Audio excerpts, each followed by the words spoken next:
Bioenhancers.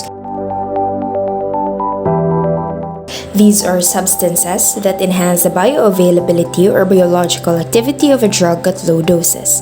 The concept of bioenhancers can be traced back to Ayurveda system of traditional medicine, which was originated in India more than 3,000 years ago. In Sanskrit, Ayur means life and Veda means knowledge.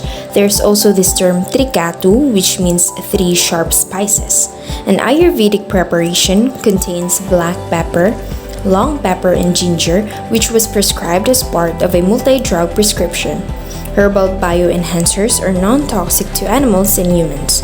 They can also be effective even at low doses, and they are also easy to formulate.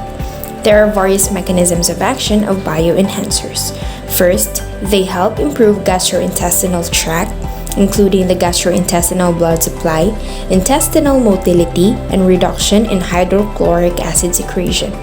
Second, it has cholagogue's effect, a medicinal agent which stimulates gallbladder contraction, promoting bile flow.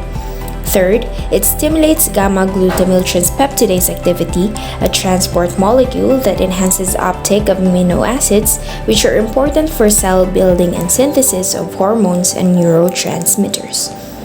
So these are examples of important Indian herbal bioenhancers: long pepper, black pepper, ginger, licorice, black cumin, and garlic.